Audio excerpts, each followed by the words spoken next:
thanks for joining us today. Today we're going to talk about Beat the Freeze. This is going to give you a little bit of an overview of water and what happens when it gets a little bit cold, and then also some hints and tips around what you can do in your organisations just to prevent any bursts and leaks occurring due to the sort of the cold weather that we're about to get. I mean, it's pretty cold today where I am, so it's we're kind of on that route to cold weather. So, um, yeah, so what happens when water freezes? So, bear with me if you've got any sort of good knowledge of chemistry and stuff. You've probably got more than me, but obviously we all know that water is H2O, or hopefully we would do. And what we can see is that's made up by an oxygen molecule, which is then bonded to two hydrogen atoms, and that's a really important point about water. And obviously we know it at normal room temperature. It's in a liquid state up until about 100 degrees when it obviously turns into a gas. When we get down on the temperature scale to about 4 degrees and below, that's when we have sort of freezing start to occur. Now, when water's in that liquid state, obviously those molecules sort of slide across each other, and as they do that, you get hydrogen bonds which form between the hydrogen molecules of one water molecule and the oxygen of another molecule. And what this does is it allows water to be kind of sticky and viscous. So you'll see if you drop a droplet of water on a table, you might get like a little domed effect, and that's because of these hydrogen bonds allowing it to kind of hold in that state. And these bonds are constantly being created and broken as the sort of molecules slide over each other. So this gives a little representation of what water looks like when it's in its liquid state. So as you can see, you've got those kind of little orange dotted lines which show those hydrogen bonds between the hydrogen atom of one and an oxygen of another. And obviously they're kind of bunched together and they can slide over each other and they can be quite close. As molecules, obviously in a gas state, the further apart, and those hydrogen bonds don't necessarily get created or as part of that. But obviously, when water gets cold and it gets below that kind of 4 degrees threshold and further down, what happens is the molecules find it more difficult to kind of slide over each other.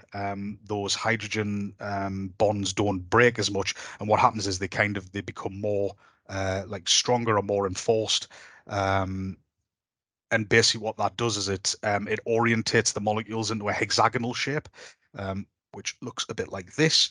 So this will probably be fairly familiar to you if you've ever seen snowflakes on windows and things of that nature. They always have these kind of six-pointed kind of star shape, and that's to do with the way that these hydrogen bonds lock those oxygen and hydrogen molecules together, and create that shape. But why is that important? So when water's in a frozen state, it increases its volume by about 9%. So if you look at the image on the left, it's kind of taken up about the same size, and this is representational. So, bear with us, but you can see it's kind of taken up about the same amount of space. But then once it's been frozen and those bonds have set and it's created this hexagonal shape, you've actually got six there covering about the same sort of space. Now, it won't be necessarily relative, but it gives you the idea that it takes up more volume when it's frozen, and that's due to these hydrogen bonds. One very helpful thing for us is the fact that actually, because of that hexagonal shape, ice is less dense than water, so that means it floats. Otherwise, we'd have an issue around as the top layer of say a lake froze, it would then start to sink down, at which point obviously fish would have to find a way to get to the top, and eventually what you'd have with is a frozen lake with all the fish flopping around on the top of the lake. So it's another important thing to sort of remember. It also makes it quite easy for us to see when things are starting to frost. If you've got a tank of water, it'll be at the top, so it's quite easy to see. So when we're thinking about the fact that water effectively expands when it gets frozen, that's when you start thinking about it and how it affects your water system. So if we think of something like a copper pipe where perhaps that's exposed to the elements, water will be filling up the internal volume of that pipe, because as we know, water will just kind of fill a vessel as long as you keep putting enough of it in. So when it freezes, it's effective. It's got nowhere to go. but you've got this 9% increase in volume. So as that volume increases within the pipe, that increases the pressure within the pipe, and basically what's going to happen is the weak spot in that system is where you're going to have your problem. So if we take a look at this one, you can see there's like a longitudinal crack along that pipe. It might even look like it's almost on a joint there, but that's the weakest point in that pipe, and that's where it's gone. It doesn't always have to be the pipe that goes. The weak point will be wherever it's weakest. So it may be, say, you've got a, a push fit joint, or possibly a welded joint, or a screw fix joint. If the pipe of itself is maybe of a thicker diameter, maybe is a bigger pipe, that may become the actual bit that becomes the weak spot. So as the ice is pushing against it, it can pop those joints off, or fracture them, or break the bit of furniture that's on the end of it, whether that's a sort of a stop tap or something like that. Climate, obviously, I don't think any of us would be able to say we're not aware of the fact that climate seems to be having a fairly large effect on the world. And what this is leading to is we're getting more rainfall in the winter, less in the summer. This year might have been a slight difference. I think it was a milder sort of summer this year. We didn't have necessarily the type of heat we had the year before. But all of this has an impact as well. When the soil dries, it can move quite considerably. So where I live, it's quite a clay soil, which actually is quite good at retaining moisture. But if it does get to that point where you get a really protracted dry period, you can see the soil start to separate. You get almost fissures in the soil. So if you imagine like how much that soil's moving and you've got a pipe in it, it can start moving the pipes around, which isn't ideal. It could also compress the pipe, so you got that force of the soil kind of pushing down onto the outside of the pipe. But then we're getting followed by flash floods, which we'll probably all be aware of this year. I know we've had quite a lot around all over the country this year. It's been particularly bad where I am in the northeast, where we've had quite a lot of flooded roads and things. Now, what that means is when we get a lot of rain dropping, it can kind of actually move soil around as well, which can have an influence on sort of the pipes underground, and particularly if they're not at the correct depth as they should be, due to sort of water regs would say that it needs to be obviously deep enough in the ground. But it's just these things can have a play on the pipes. And even though we're talking about the summer here, more often than not, they can move pipes, which can then lead to these weak spots because the pipes have been bounced around a little bit. So it can come to fruition in the summer, but it can also obviously be affected in the winter. So with these less sort of stable weather conditions that we're getting a lot more freeze and thaws, and that's a real problem. So this one was off the Water UK website, where I was unaware of this, but apparently last year we saw temperatures go from -12 to 19 degrees in a 4-day span. So you're talking about like a 30-degree difference in temperature there, which is fairly significant by I think anybody's judgment. If we get a freeze and we've got a small leak on something, then that can freeze up. As that water is frozen into wherever it's coming out of, it expands, which can make it slightly worse. And then you get a thaw very quickly, at which point all of a sudden the water then thaws. Then you're getting a bigger leak, and then if it freezes again, the same thing can happen. So it's just to be aware of that. Climate can have an impact on these as well, and it's always good, like when we're kind of talking about these things, that we kind of think of them in advance if we can. So why is this important? You'll probably be aware, but not everybody will be, that water companies traditionally, their responsibility ends at the boundary of the property. It's normally kind of at the meter box. There are uh, some oddities in there, but more often than not, anything that is on your land, you as the land owner, or the person who's responsible for it, is responsible for all the pipe work on that property, which includes a supply pipe into the building, as well as obviously the pipes within the building as well. So if something goes wrong, it's kind of going to fall on you, and it's worth trying to protect everything to make sure that you don't have any of these incidences. Because as we can understand with water, the problem that we have with water is if we do then end up with a burst and water's coming out, the quicker you can react to it, the less damage is generally happens. So it's very important to get these things sorted out beforehand. So hints and tips. Um, all of these are fairly straightforward. There's nothing necessarily revolutionary in all this, but the idea is just to kind of bring it to the front of people's minds so that it's something on the agenda. We all know what it's like. You get busy, life gets in the way. These sorts of things can fall off the radar. So hopefully today this is just a good sort of rejig of the mind, get those creative juices flowing, and everybody starts thinking about all their assets and, oh yeah, I haven't done that, and oh yes, I want to get that sorted. So we'll go through these, and I'll explain a little bit more about them. So as part of your building maintenance, you want to make sure that you've identified any pipes that are in unheated areas. As I said before, your underground supply pipes should be at the correct depth, and hopefully that will mitigate most sort of freezing incidences. But inside of properties, we can often get things where pipes will come into, if we think of it on a domestic setting, because that's sometimes the easiest way to do it, you might have a pipe that the boiler may be in the garage, you might have some exposed pipes, and then they come into the house.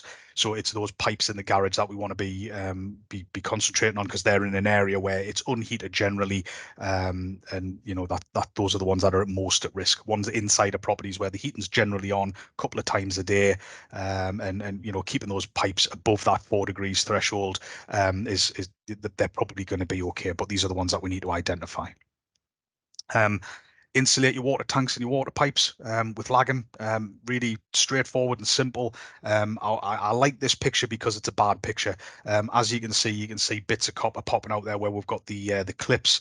Ideally, you would put another bit around there, maybe cable tie these on so people can't just pull them off or knock them off as well. But making sure those pipes are just lagged with some, your standard pipe lagging. You can get it from DIY shops. I'm sure you could find it on Amazon, and you've probably got suppliers on your frameworks and things like that who can support you with that. If you look in the water regs book, there's it's got some recommendations based on the diameter of the pipe that you're insulating and how much insulation you should put around that. I believe I think it's on their website as well, but you can certainly look into that, and it is labelled in there as well. But make sure that you don't have any exposed bits. That's the thing we're looking at. Sorry, I should go back to that as well. Water tanks, particularly if they're in a loft space. Obviously, lofts are generally fairly hot in the summer, hopefully, and fairly cold in the winter. So, make sure that if you've got a cold water tank up there, that you've got that properly lagged as well, just to make sure that you don't get any ice forming in there, because that's going to have some problems, not only with the potential expansion of water in the tank, but also if it cracks and it's in a roof space, the water's only going to go one way, and that's down, which is going to go through the property. So just be aware of that. You can consider trace heating. These you would normally find on more of an industrial type setting, but you may have some plant rooms where you've got exposed cold water pipes, which may be a bit more affected by the elements outside because it's not a particularly insulated building, etc. All this is it's just a thin wire. It just has a voltage going through it that heats up, similar to how a heated car seat would work.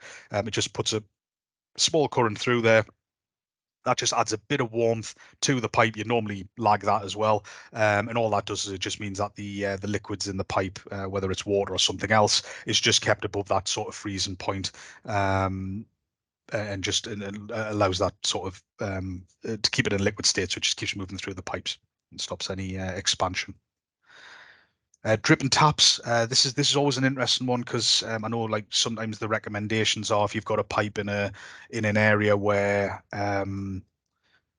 it may be liable to freeze or it's frozen in the past, and maybe you put lagging around it, it's still not working. But sometimes say just let that run a little bit because moving water won't have the chance to form those hydrogen bonds at a stronger level to create that hexagonal shape when it starts freezing.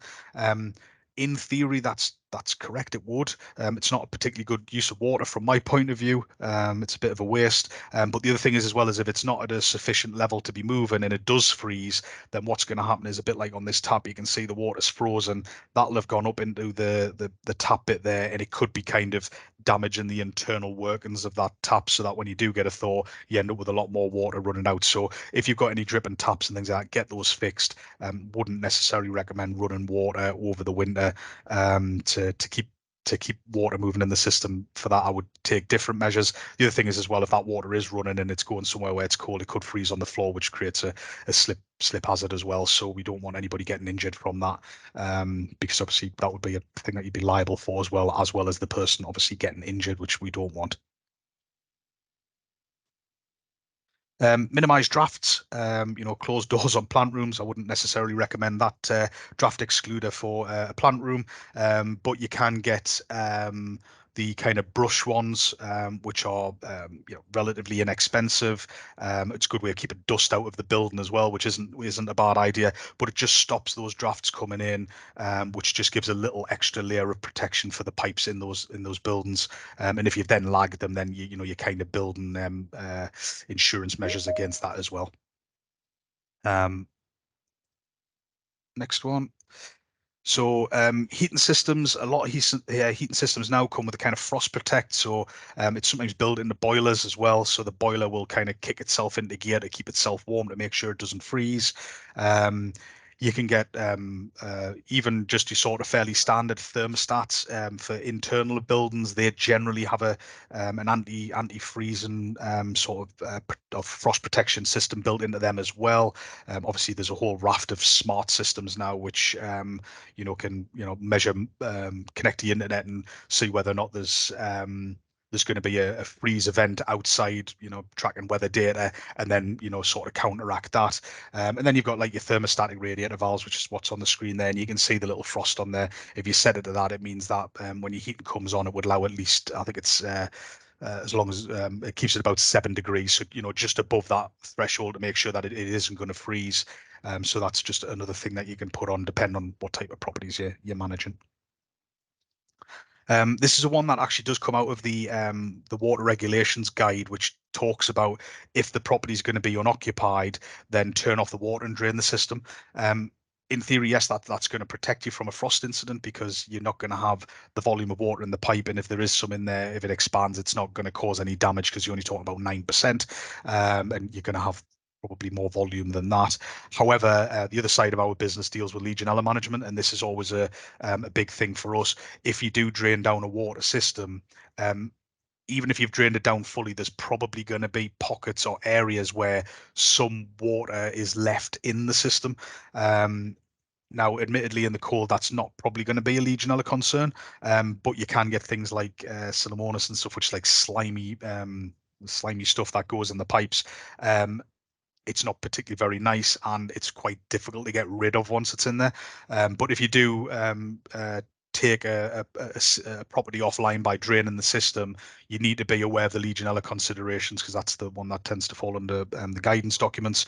And you would probably need a chlorination and disinfection of the system when you brought it back online. Because it kind of falls under the mothballing element of sort of the Legionella guidance. So please just be aware of that if you're considering doing it. Okay, but just be aware that on the back end of it, when you bring it back online, you need to take some extra consideration. And if you've got any questions about you're going to do this, then feel free to drop a message, and we'll put you in touch with an expert who can guide you through that. Um, if you've got any sort of external pipe works or taps, you can get these kind of protection, sort of insulation protectors around them.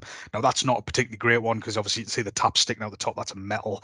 That's going to allow the cold to transfer down. I would like to see one that covers the entire thing, but it gives you a good example of what's out there on the market, and ones that maybe won't necessarily do 100% of what it is that you're trying to achieve. So you want to make sure that they're all nicely wrapped up and protected from the cold weather.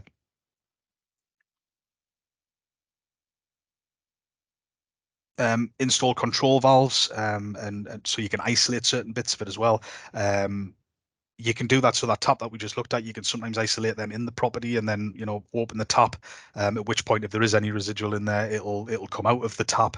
Again, it would need a good flushing afterwards though. We don't want those issues happening. But having those isolation valves in place just means that if you do unfortunately have an incident, you can control it and you can shut it off fairly quickly. The last thing you want is a pipe going and you've got no means of switching that off. Because you're gonna lose a lot of water. It's going to be a lot more difficult to fix. You have to turn off the water of the property, which then can cause other issues as well. So just make sure you've got some controls in place as part of your regular building maintenance. It's something that you can add as you go forward as well. Put it on the ones that are most at risk, and then start thinking about other things just as part of your building management of water systems. Don't forget your sprinkler systems.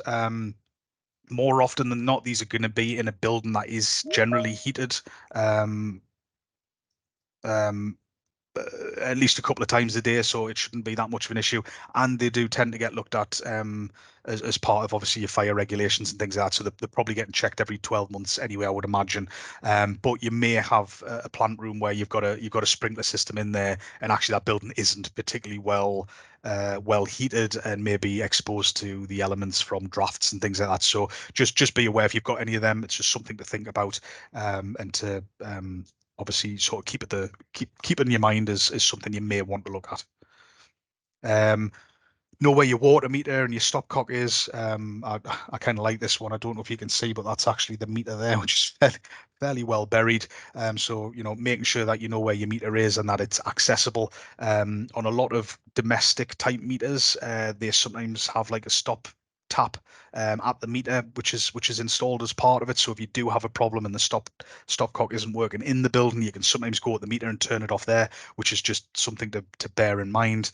Again, with these, they're normally in a good meter chamber where they're kind of well insulated. This one, it's probably getting insulated by the soil more than anything, but obviously it's not ideal. And then when we're looking at stop taps, again, I mean, we've got what looks like one of those old heating pipes for a washing machine or a dishwasher. I don't think they tend to do them too much nowadays. It tends to be all cold fed and then it's heated with electricity. But again, the stop taps there, it's reasonably accessible, but you've got a bit of paper, a bit of tissue in there. Is that because it's leaking? Again, these things, just you need to be aware of them and just keep that at the front of your mind when you're doing your plans for your buildings. For our industrial customers, chemical store tanks, you might have IBCs or you might have some fairly large tanks on there. Just make sure that they're not going to suffer from a frost incident. Particularly if it's a full volume, like it's full to the brim, if it does expand, has it got expansion size in there just in case, and that associated pipe work as well, where this is the type of thing where you might see trace heating, providing it's not like a flammable liquid, but flammable liquids tend to have a much lower freezing point. So it should be all right. But again, something to consider, and could easily be overlooked as part of your plan. And then ensuring like sort of your evaporative cooling systems are in use and circulated at sufficient temperature. So your AC, your air conditioning units and things like that, making sure they work. And they've generally got kind of frost protection in. You'll normally see that the pipes are quite well insulated. But again, it's always worth checking. I'm sure you're probably getting those sorts of things maintained probably again on an annual basis. Just make sure that's part of it. That you've got some experts out there looking at it and checking it, and maybe being able to do those corrective remedial actions there and then saves you a hassle later on. So have a plan. Obviously, you'll hear me mention this over and over again. It's always good to have. Um, so as part of a plan, obviously some of these hints and tips will fall into this, but um, you know, do you know where your pipe work is? It's a great question because we get some of our customers have really accurate drawings. They know exactly where everything is, and some have nothing. And that's not a criticism. It's just the way it is. But as you start thinking about these things, it's always good to start building on these, and they can start off fairly simplistic. Where's your meter? Where's your stop tap? That would probably be your first port of call, and then where have we got places where maybe it's unheated. We need to have that on a thing to make sure that that's where we look first. And then they can become really, really detailed where you have schematics of your drones and things of that nature, just to have that as a plan on a system that's easily accessible by everybody. And then if you do any changes, make sure you update those drones and things as well, because that's where we sometimes might turn up to a customer who industrial ones are particularly good for this, where the site might be 100 years old and they've built and they've demolished and they've rebuilt, and we ask for a copy of the plans and it's drawn in pencil, and like there's two buildings on there that aren't on the original plans and things like that. So keep them up to date as best you can, and if you know where the pipes are, it just becomes a lot simpler if you do have a problem in the future. Um, Make sure you have contacts for local plumbers, particularly if it's internal. If you've got problems with your supply pipes, you can obviously contact us. And we do have some remedial plumbers on tap as well. So if you do have some problems, you can contact us. But then there's plenty out there as well, and you might have your own frameworks and stuff. Just make sure in the event of an emergency, who do we contact and what's the contact number? Because otherwise you're searching around, and as I say with water, if water's getting out, it'll just keep coming out until you do something about it. So, if electricity goes bang, then everything stops, and you've got problems. But it doesn't get generally any worse from that. More often than not, hopefully there's not a fire. But with water, it'll just keep coming. So make sure you've got those contacts at hand. Um, have copies of insurance documents to hand as well. That's probably more for kind of smaller businesses. If you're managing a large stock portfolio, then the likelihood of it is you've got one big insurance policy, and actually it's probably just an OPEX charge that you've just got to get something sorted. But if it's maybe your primary building and you're looking after that and something goes wrong, you may need those insurance documents. So make sure you know where they are, and have them as part of your pack. Um, yeah, so check that you've got your stopcocks, your control valves in place, so you know where they are.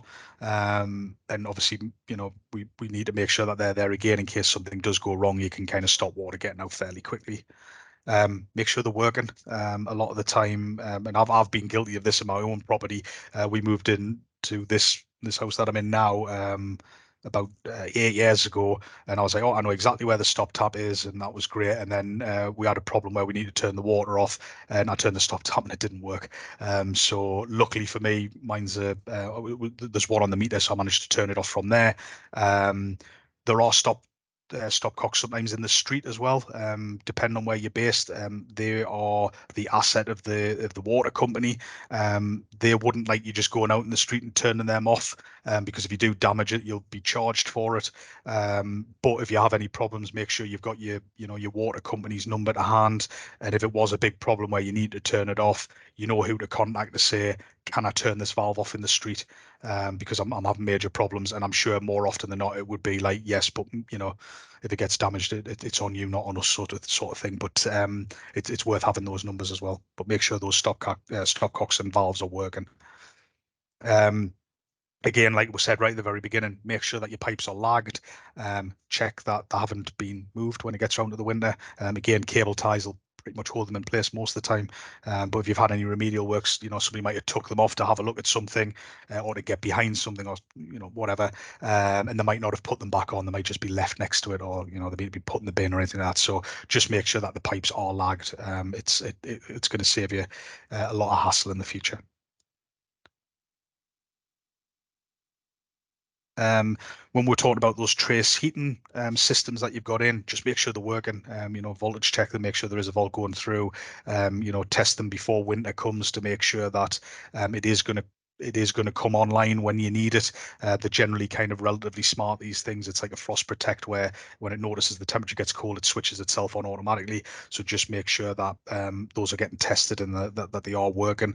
And also make sure it's working all the way down with these trace heating systems, because it's effectively a wire. If the wire breaks at a certain point, sometimes they can be parallel and they'll heat to a certain point, but then they don't heat the other bit. So just make sure that it's heating all of it. Make sure that your heating system's in good working order. If you're managing properties, the likelihood of it is because you're managing it, you'll be having your annual checks on boilers and things like that to make sure they are working. But again, this is the type of thing where you could potentially add in if you're bringing in a new contractor, bringing in a new supplier, or retendering or something like that, where you could add it in to say, well, as part of this job, we'd want you to check the boiler and check any of the exposed pipe work is lagged, and if not, give us a price how much it is to be lagged and all that sort of thing. So it's just something you can build into your tender programs as well, if that's what you're doing. Again, isolate and drain down unused water things. This is in the sort of water regs book, but again, we're saying, but please be aware of Legionella uh, considerations when you bring this back online, and just be aware that when you do bring it back online, you could end up with things like these kind of slimy things in the pipes, which aren't particularly nice. So it probably would need a clean and disinfection before you brought that back online. For anybody using it. I mean, if it's going to be a matter of, the building's going to be unoccupied for a number of years or something like that, because you're potentially going to be demolishing it or something, then fine. I mean, that would be reasonable.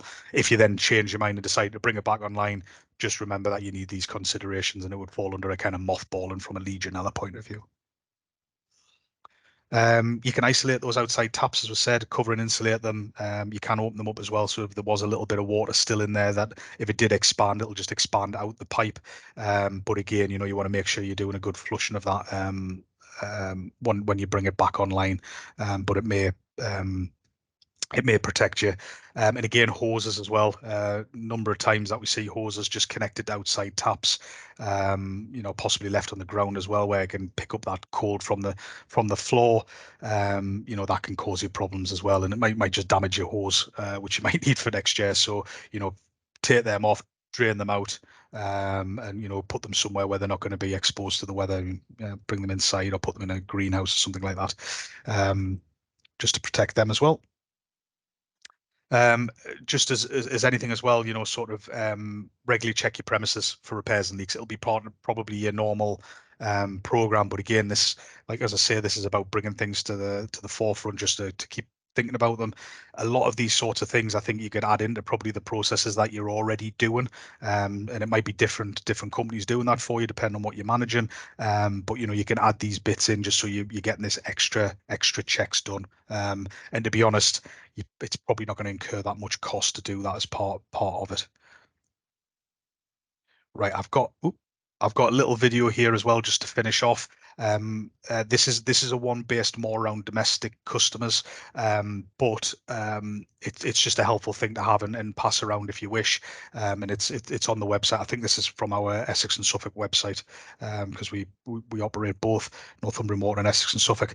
So I'll play this. I've put it on to share the sound, so hopefully the sound will come through. If it doesn't, don't worry about too much. It's just a bit of music. It can be a little bit loud, so just prepare yourself if it starts coming through loud. I'm really sorry. I can't control the volume coming at your end, so you might need to turn it down a little bit. But we'll just I'll let this play, and hopefully you can see and hear it.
So yeah, pretty much like a sort of a very short summary, more for domestic customers than maybe is industrial, but you might be managing those types of properties yourself.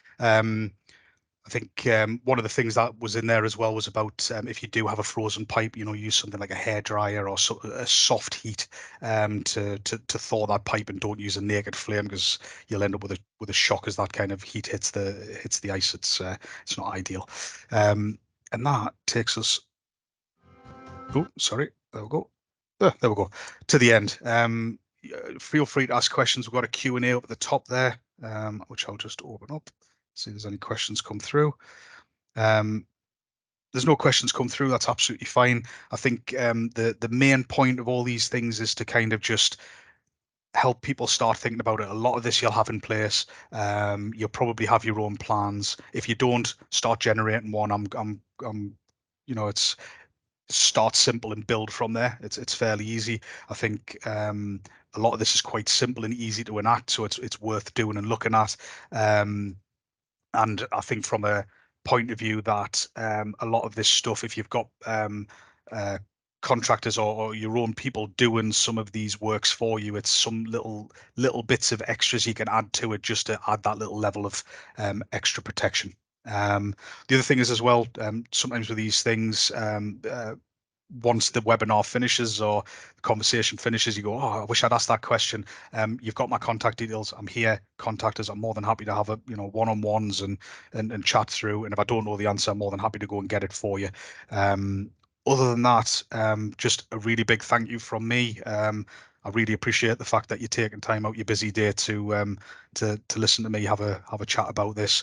And let's hope that nobody suffers from any freezes this winter. And other than that, I'll say thank you very much and goodbye.